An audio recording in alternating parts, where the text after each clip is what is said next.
Guides, good morning all of you. आप लोग कैसे हैं? मैं समझ रहा हूं कि आप लोग सभी अच्छे होंगे। आज जो है आप लोगों के लिए हमने हिंदी का क्लास लाया है।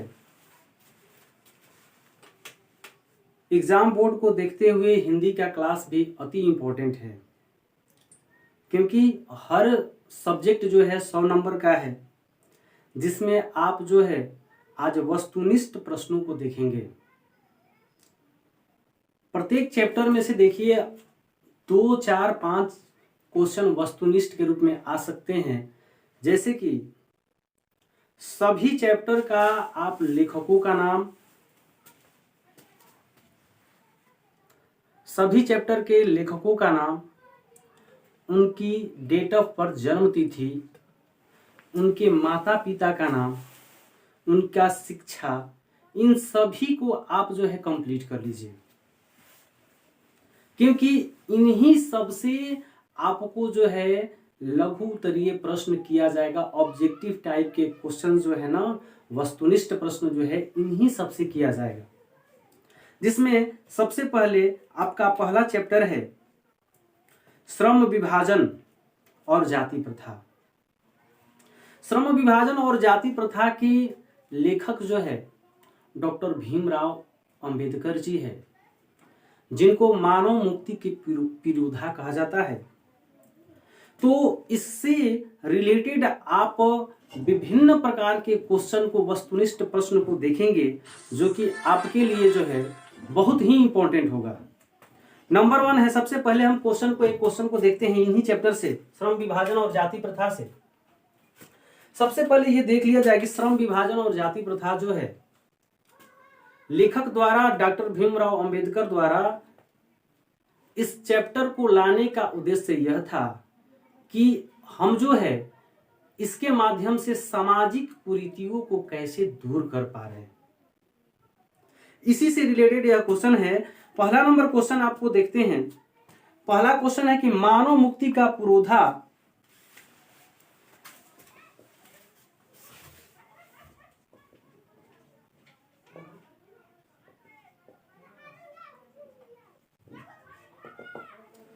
नंबर 1 क्वेश्चन है कि मानव मुक्ति का पुरोधा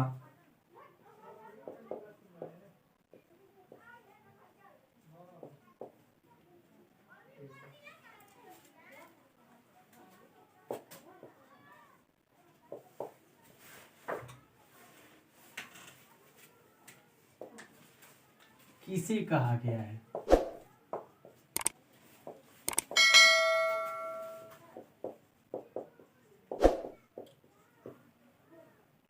नंबर ऑप्शन ए है नलिन बिलोचन शर्मा।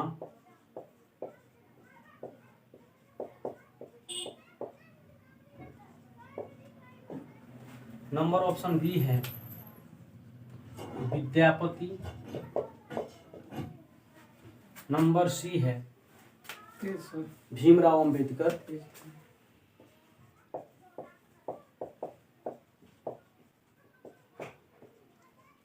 और नंबर डी ऑप्शन है अमरकांत। देखिए इन क्वेश्चन में हम देखते हैं, हमने क्वेश्चन पहला देखा क्या कि मानव मुक्ति का पुरोधा किसे कहा गया है। मानव मुक्ति का पुरोधा, इसका मतलब ये है कि हम मानव है, लेकिन मानव की हर वह स्वतंत्रता के बारे में सोचना जो कि डॉक्टर भीमराव अंबेडकर ने इस रूप में बढ़ चढ़ करके अपना भाग लिया था। और हमारी आज़ादी के बाद इन्होंने हमारे संविधान का संरचना करके और हमें जो है ना पूर्ण रूप से एक गणतंत्र राज्य का निर्माण किया था। तो देखते हैं मानव मुक्ति का पुरोधा किसे कहा जाता है, कहा गया है। तो सबसे नंबर 1 है नलिन बिलोचन शर्मा जी। तो नलिन बिलोचन शर्मा जो है, ये वाला जो ऑप्शन है नहीं हो सकता है। कभी विद्यापति जो है ना कवि हैं, और भीमराव अंबेडकर, डॉक्टर भीमराव अंबेडकर, तो डॉक्टर भीमराव अंबेडकर जी जो है ना ये सही ऑप्शन है। और ये अमरकांत जो है ये भी ऑप्शन जो है गलत है। इस प्रकार हम देखते हैं कि मानव मुक्ति का पुरोधा डॉक्टर भीमराव अंबेडकर को कहा जाता है। इसके आगे देखते हैं, इसमें और भी बहुत सारे क्वेश्चन हैं, लेकिन अभी आगे देखते हैं कि इसमें मूर शब्द जो है किस प्रकार का शब्द हो सकता है। मूर शब्द जो है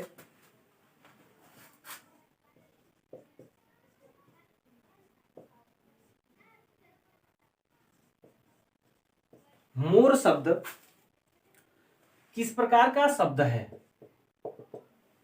जैसा कि आप जानते हैं कि शब्द जो है 4 प्रकार के होते हैं, तत्सम, तद्भव, देशज और विदेशज। ये 4 प्रकार के शब्द होते हैं। तो इन तत्सम, तद्भव, देशज और विदेशज में, इन चारों में ये जो है शब्द, ऑप्शन ए आ गया तत्सम, ऑप्शन बी आ गया तद्भव, ऑप्शन सी आ गया देशज और ऑप्शन डी आ गया विदेशज। यानी कि तत्सम, तद्भव, देशज, विदेशज, ये 4 ऑप्शन जो है आपके यहाँ आते हैं। तो ये जो है इस मूर शब्द में देखते हैं कि यह मूर शब्द जो है तत्सम शब्द नहीं होता है, क्योंकि मूर शब्द जो है ना, ये किस तरह का शब्द होता है, तद्भव टाइप का शब्द होता है। यह तद्भव शब्द होता है, न देशज होगा, न विदेशज होगा, न तत्सम होगा। यानी कि मूर शब्द जो है यह तत्सम शब्द हो, तद्भव शब्द हो सकता है। ठीक है, आगे देखते हैं कि इसमें जो है आप ये देख रहे हैं कि कुछ क्वेश्चन ऐसे भी है जो कि और सब चैप्टर से भी मिला करके दिया जा रहा है। जैसे आप देख रहे हैं क्वेश्चन, सत्य के लिए आग्रह के लिए एक शब्द है, सत्य के लिए आग्रह। इसका स्क्रीनशॉट ले लीजिए, इसे मिटाया जाएगा।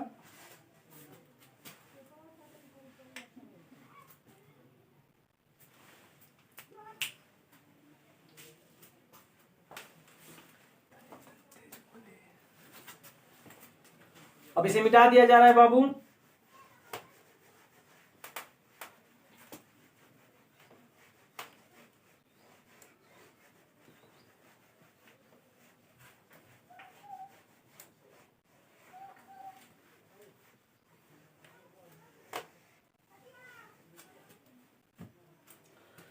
अगला आपका तीसरा क्वेश्चन कहता है कि सत्य के लिए आग्रह के लिए एक शब्द है।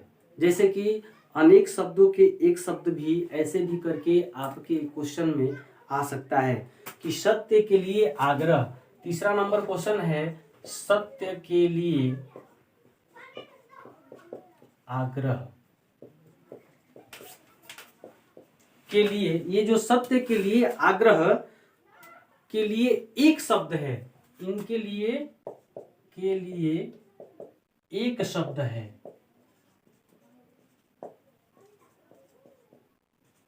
यानी कि आप जो है ये क्वेश्चन देख रहे हैं, तो यह अनेक शब्दों के एक शब्द जो होते हैं ना, उनके लिए दिया गया है। तो सत्य के लिए आग्रह के लिए एक शब्द है। क्या एक शब्द हो सकता है? देखिए ऑप्शन देखा जाए, नंबर 1 ऑप्शन है सत्याग्रह, ऑप्शन नंबर दूसरा है सत्य आग्रह,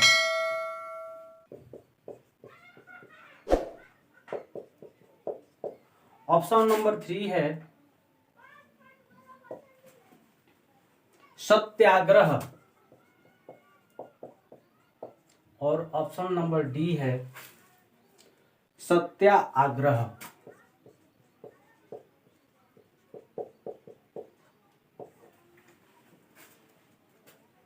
अब देखिए इन चारों ऑप्शन को देखते हैं।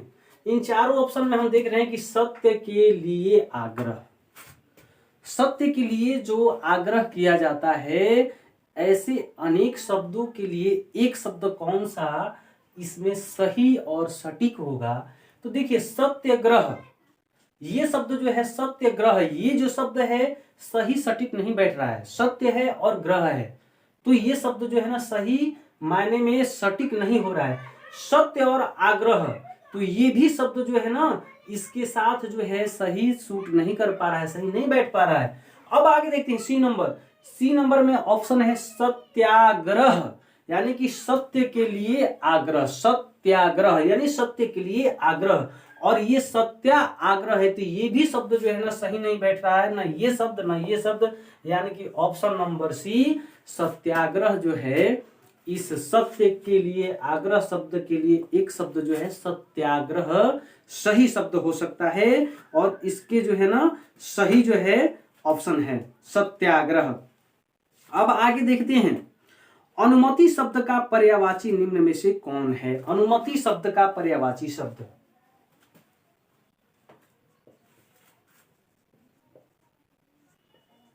अनुमति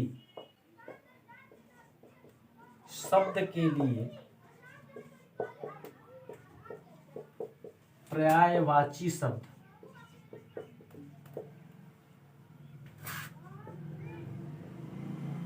कौन है? देखिए, अनुमति के लिए पर्यायवाची शब्द आपके 4 ऑप्शन हो जाएंगे। पहला नंबर है असहमत,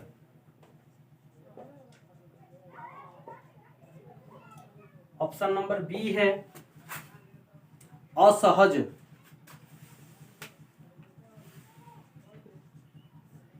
ऑप्शन नंबर सी है अनजान, और ऑप्शन नंबर डी है सहमति।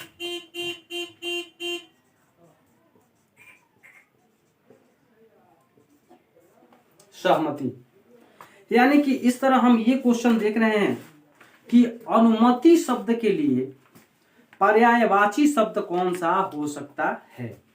यानी कि अनुमति यानी किसी भी व्यक्ति की अनुमति लेनी है, तो पर्यायवाची शब्द क्या होते हैं?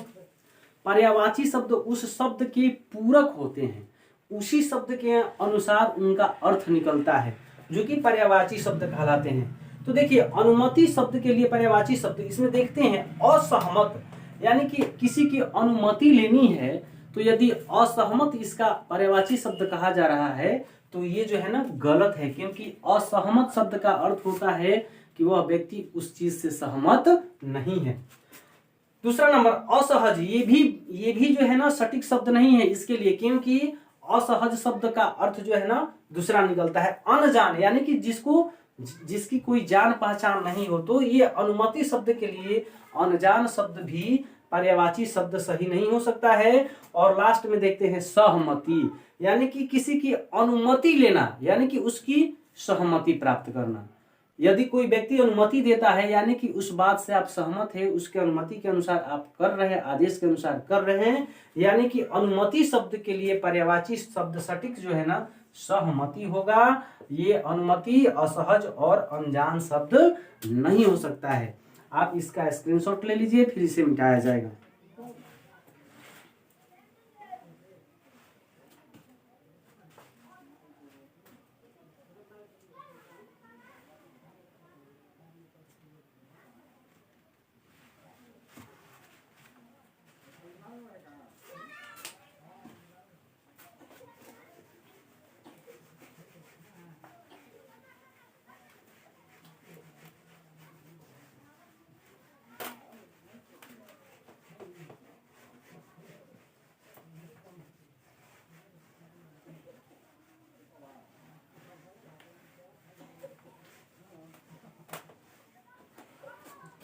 अगला क्वेश्चन देखते हैं। अगला क्वेश्चन आपका है इसमें, भाई बहन कौन सा समास है? इन सारे वस्तुनिष्ठ प्रश्नों को आपके लिए तैयार किया गया है ताकि आप जो है किसी प्रकार का क्वेश्चन जो है एग्जाम में नहीं छोड़े। भाई बहन कौन सा समास है?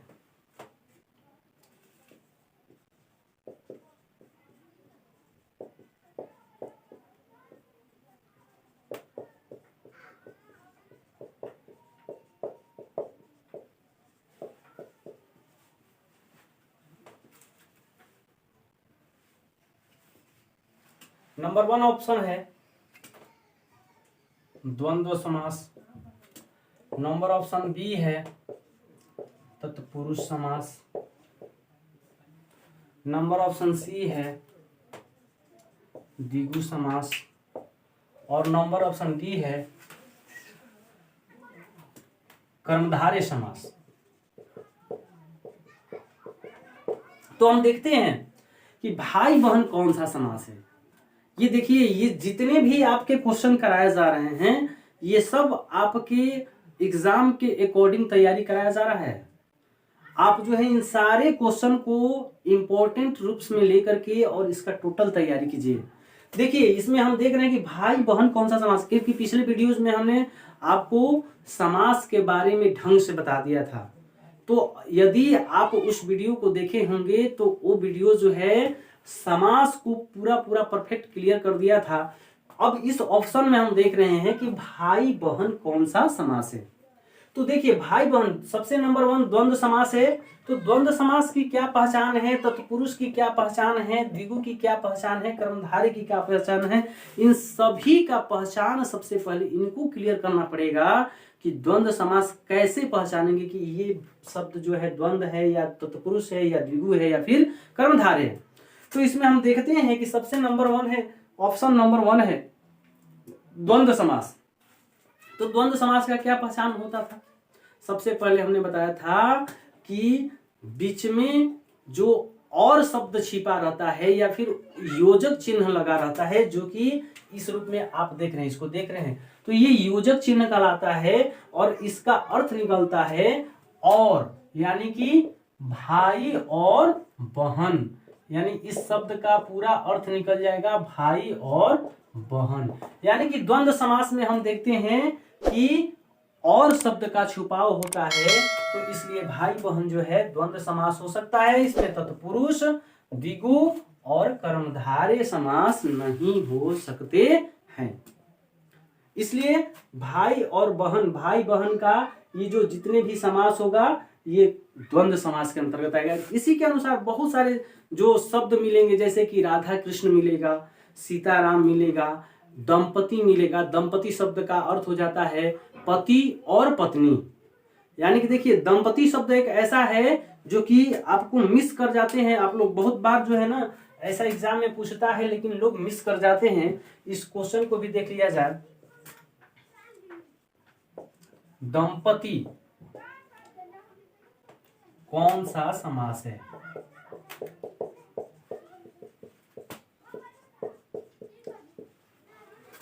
ऑप्शन नंबर ए बहुव्रीहि,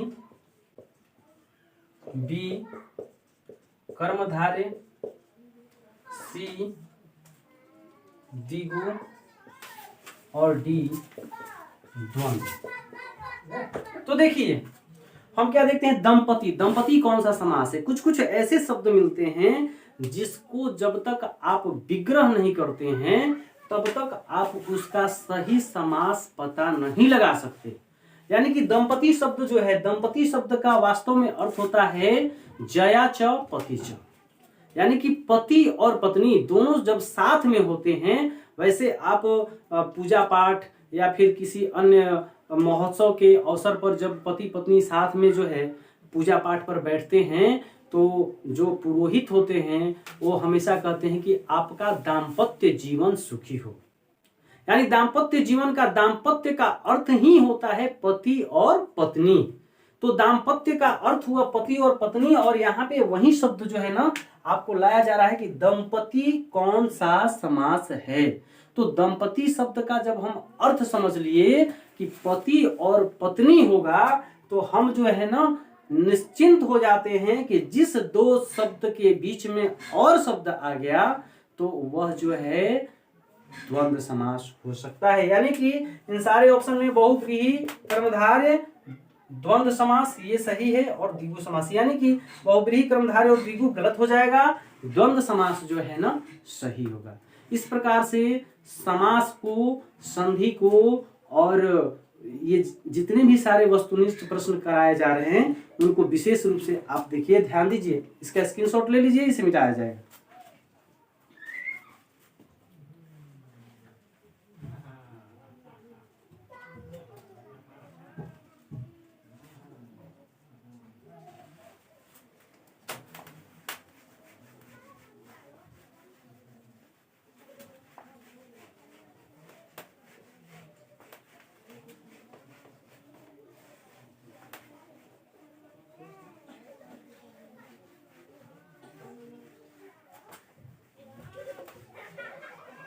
आगे देखते हैं, अगला क्वेश्चन है मुहावरे का अर्थ है। मुहावरे का अर्थ देखिए, मुहावरे का अर्थ भी 2-3 क्वेश्चन जो है हिंदी में वस्तुनिष्ठ प्रश्न के रूप में आ सकता है। बहुत सारे मुहावरे होते हैं जिनको आपको याद करना पड़ता है। तो इस बार जो है ना, आप जो है मुहावरे का अर्थ करीब करीब आप 15 से 20 मुहावरे का अर्थ जो है याद कर लीजिए। इसमें देखिए एक क्वेश्चन आया हुआ है, पानी उतरना मुहावरे का अर्थ है। पानी उतरना मुहावरे का अर्थ है। ऑप्शन नंबर ए है शर्म न रहना,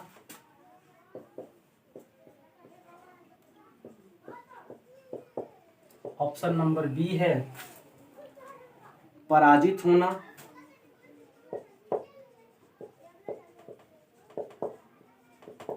ऑप्शन नंबर सी है खतरे की संभावना,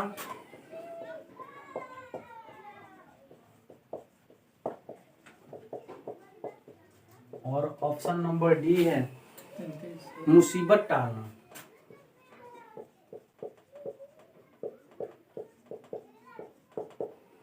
देखिए हम क्या देख रहे हैं कि पानी उतरना मुहावरे का अर्थ है। पानी उतरना यानी कि हर हमेशा जो है सिंपल सा घरों में जो है ना इस शब्द को उपयोग किया जाता है कि आपकी नजरों की पानी उतर गई है।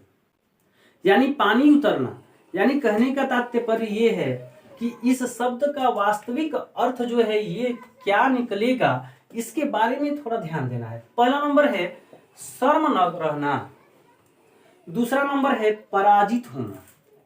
पराजित होना ये शब्द जो है ना, ये जो अर्थ है ये किसी अलग मुहावरे का अर्थ निकलता है। पराजित हो जाना यानी कि हार जाना, ठीक है। खतरे की संभावना यानी कि किसी बात से जो है ना आपको खतरे की संभावना रहती है, तो उसके लिए ये शब्द हो सकता है।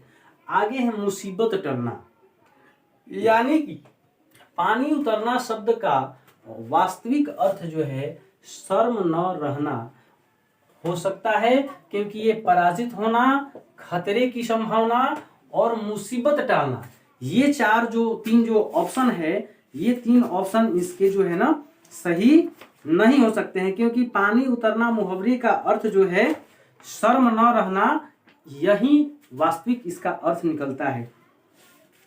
आगे क्वेश्चन देखते हैं कि व्यायाम शब्द का संधि विच्छेद है। व्यायाम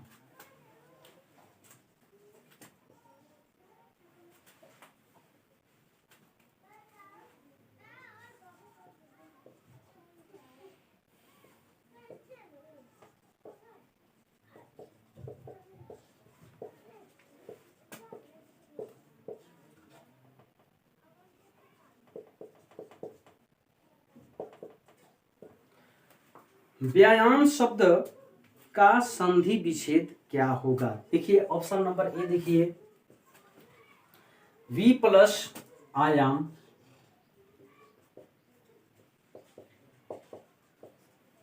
दूसरा नंबर ऑप्शन है व्या प्लस आयाम, ऑप्शन नंबर सी है व्या प्लस याम, और ऑप्शन नंबर डी है व प्लस आयाम।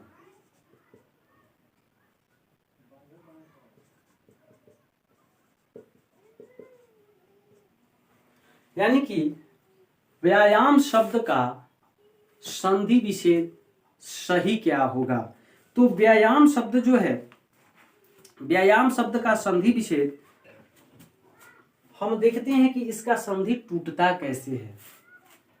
देखिए हमारे पूरे इस वस्तुनिष्ठ प्रश्नों में सब कुछ मिला जुला रहेगा, चैप्टर से भी रिलेटेड, व्याकरण से भी रिलेटेड, यानी कि इन सभी से रिलेटेड क्वेश्चन जो है आज आपको दिया जा रहा है, जो कि आपके सिर्फ व सिर्फ एग्जाम के मद्देनजर रख करके पूरा दिया जा रहा है। क्योंकि ये जो सारे क्वेश्चन जो है आप आपको जो है ना VVI के रूप में नोट किया गया है। तो देखिए व्यायाम शब्द का संधि विच्छेद होगा। क्या होगा व्यायाम शब्द का संधि विच्छेद? यदि व्या प्लस आयाम करते हैं तो ये भी गलत हो जा रहा है, व्या प्लस याम करते हैं तो ये भी गलत होगा, व प्लस आयाम करेंगे तो ये भी गलत होगा। यानी वी प्लस आयाम, ये शब्द जो है व्यायाम शब्द जो है ना, जब टूटता है तो वी प्लस आयाम शब्द, इस शब्द का वास्तविक संधि विच्छेद जो है ना वी प्लस आयाम होगा। आप इसका स्क्रीनशॉट ले लीजिए, फिर नेक्स्ट क्वेश्चन जो है आपको दे रहे हैं।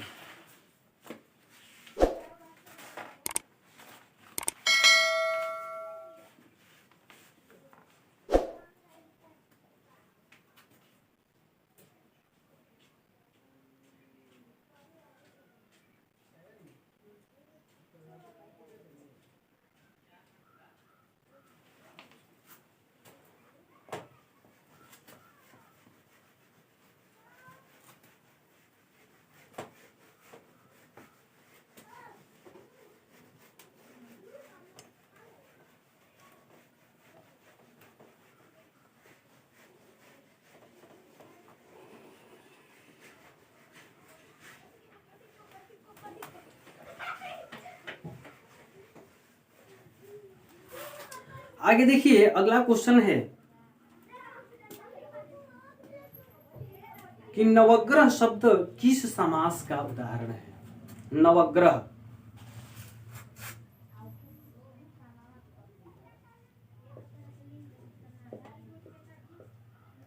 नवग्रह शब्द किस समास का उदाहरण है?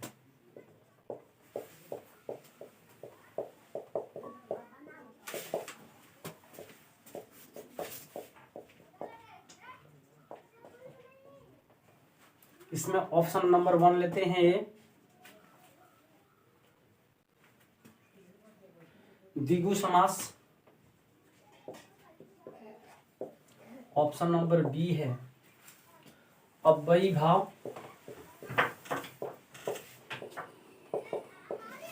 ऑप्शन नंबर सी है कर्मधारय। और ऑप्शन नंबर डी है तत्पुरुष।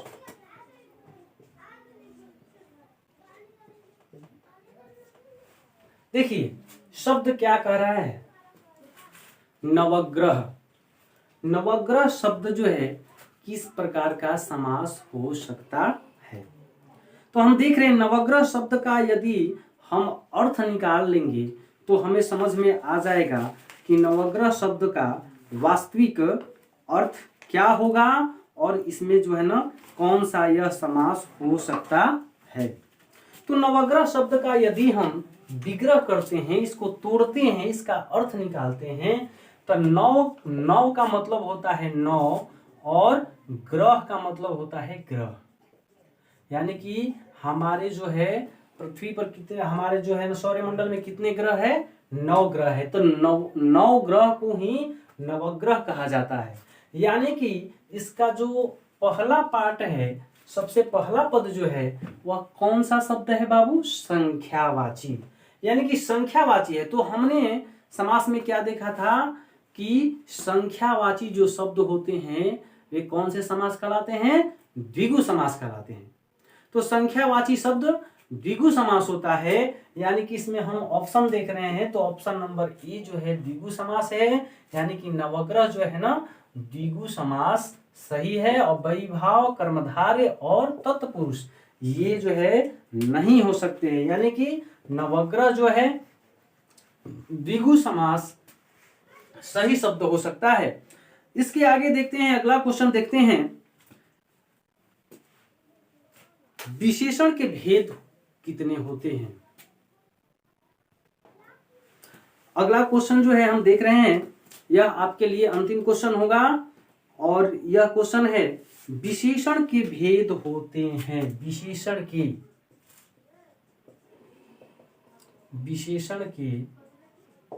भेद होते हैं। नंबर ऑप्शन ए है 1, बी नंबर ऑप्शन है 2, सी नंबर ऑप्शन है 3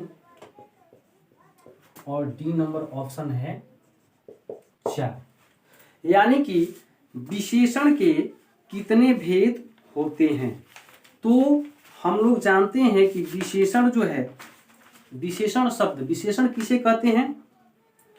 विशेषण जो है, जो संज्ञा और सर्वनाम, संज्ञा और सर्वनाम का भेद बतलाता है, विशेषता बतलाता है, जो संज्ञा और सर्वनाम की विशेषता बतलाता है, तो वह शब्द क्या कहलाता है? विशेषण। और यह विशेषण जो है 4 प्रकार के होते हैं। तो इस तरह जो है ना, आज आप लोगों के लिए इतना ही क्लास दिया जाएगा।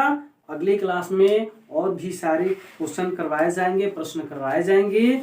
आज यहीं पे क्लास को क्लोज किया जाएगा और आपको जो है इस सोच के अनुसार आगे बढ़ना है कि labour never goes in vain, परिश्रम कभी बेकार नहीं जाता है। हमको डट करके परिश्रम करना है, डट करके मेहनत करना है और कोशिश करनी है कि हमको बेहतरीन से बेहतरीन नंबर प्राप्त करनी है। आज यहीं तक आपका क्लास समाप्त किया जा रहा है। Thank you.